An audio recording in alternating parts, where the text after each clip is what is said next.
Welcome to 100 Yards of Football. Today is our NFL Draft Prospect Special. Today we're going to highlight the linebacker out of Louisiana State University, Damone Clark. So if you like the video today, please come in and share it. I'm your host, Vincent Turner. And joining me is a gentleman that's really who I consider the best in the business. I know people watch Mel Kiper Jr., they watch Todd McShay, they watch Daniel Jeremiah, Buddy Brooks. But let me tell you something about this young man coming live to us from Key West, Florida. I know for a fact he's outworking all of them. And they got all these staff members that's helping them. But this gentleman right here, I'm talking about he grinding. 10 to 15 articles a day, breaking down game film of these players. And you know what? He's got experience because he was a scout under the two greatest coaches in the National Football League. I'm saying it. I'm not saying Vince Lombardi. I'm saying Bill Belichick and Bill Parcells with the New York Jets.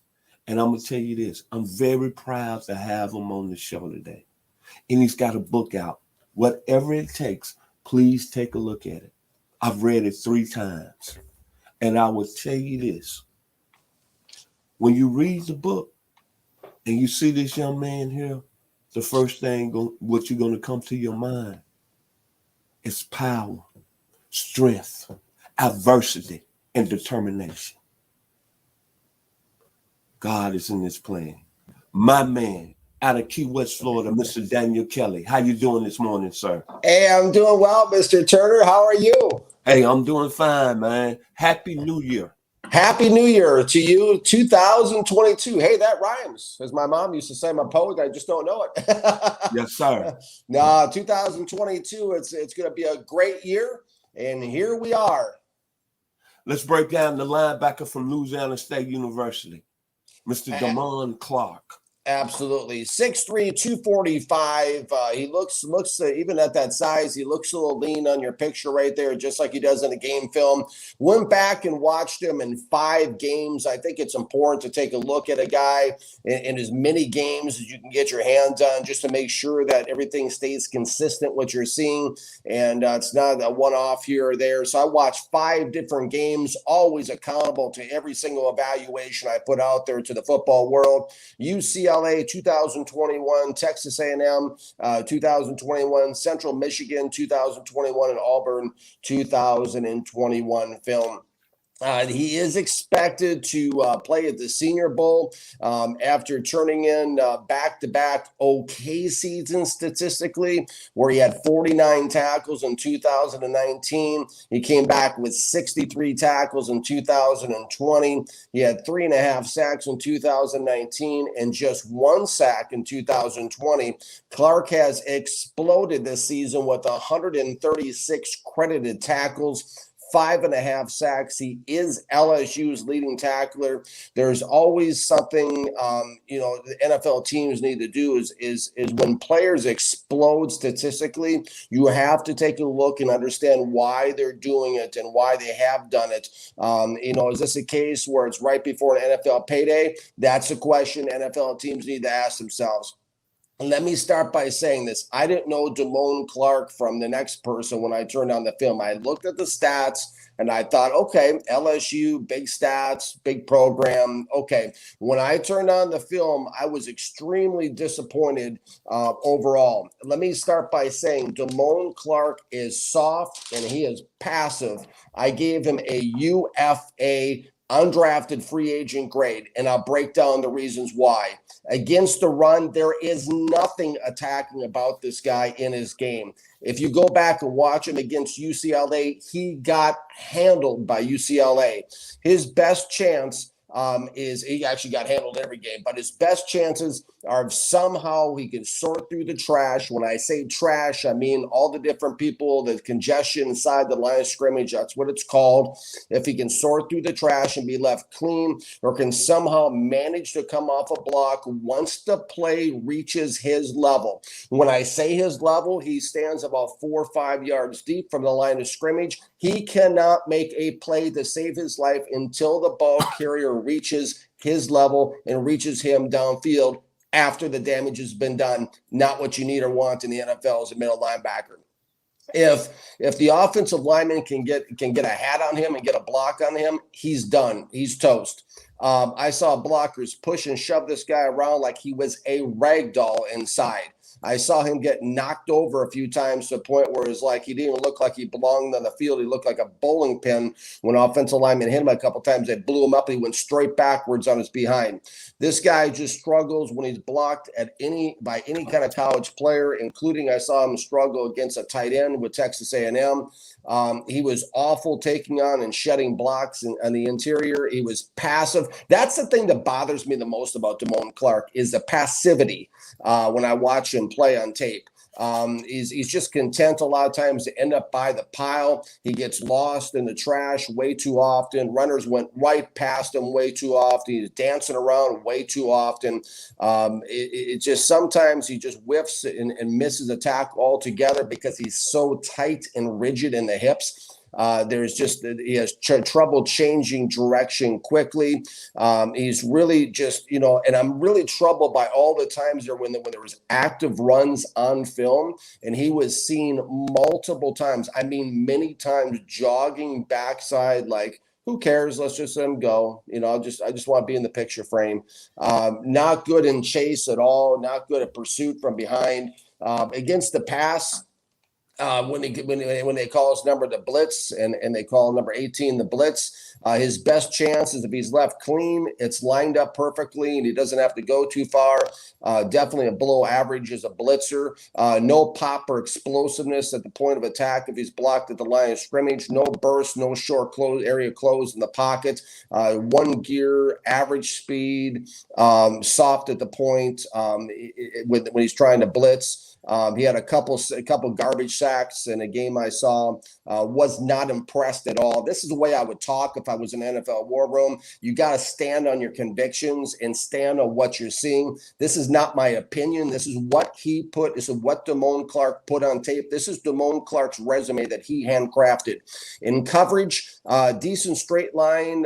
He's decent straight line routes. Whether it's a screen, he can just follow it out to the flat. If it's a vertical tight end route, he knows what it is. He can trail and end up close enough.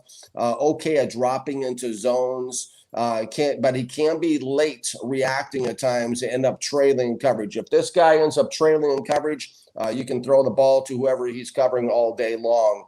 Average football playing speed again, no recovery, no short area burst, no ability once the receiver, the tight end or running back gets behind him, he's done. Look very plain and average in coverage. Overall, I want to circle back to this for a moment because this is extremely important, and this is what people talk about, and scouts talk about in scouting rooms. Instincts. Damone Clark lacks instincts. A number of times against the run and against the pass, you can visibly see it on film if you studied. He was slow reacting to the play flow. Overall, this guy has zero dominant traits. If he had put in a good effort and actually tried hard, at least and given his best, I probably would have moved him up to a 5th to 7th round draft choice. But with his careless, passive, lazy attitude, as I said, undrafted free agent grade, he will get an NFL defense killed. I do not like to bring him in, even as a special teams player. He just doesn't show the game's important to him. He does not show he wants it. If he's struggling like this against UCLA, Central Michigan, Auburn, Texas A&M, I'm afraid of how he's going to look against any team in the National Football League. I think when you look at Mr. Clark, I think you brought up some very good points that I really didn't realize. But the UCLA game was very horrible. I think UCLA game, maybe close to 300 yards rushing that game. But the one thing with Mr. Clark, I look at him as being an explosive athlete with a lot of potential if he is able to work at the next level. But the one thing that I look at him, he did in some games, like you said, just didn't play well and maybe not get an effort. But I know this, he's a guy when he wants to play, he was very productive this year. You go to school 4 years and you get 249 career tackles. That's saying a lot to me, being productive. And what you're saying, I understand what you're saying, DK. He's really took off a lot of games. But just think about it. If the guy comes around with that size, 6'3", 245, and really plays to the potential that he was when he signed with LSU coming out of Southern University High School down there at Southern University on Southern University campus. I think this guy can be a real good football player. And the one thing, like you said, I'm not disagreeing with you at all because you do this at a high level. But the guy, based on all what he didn't do this year, he's still on a football team that the coach was fired during midseason.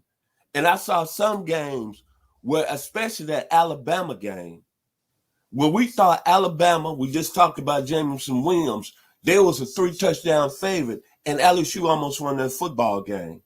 But I'm just saying the young man, to me, has a lot of potential. Now, if he doesn't do that, and based on the game film you said, I understand, but it's very hard. The guy had 136 tackles with a defensive back, Darius Stingley, that took the season off.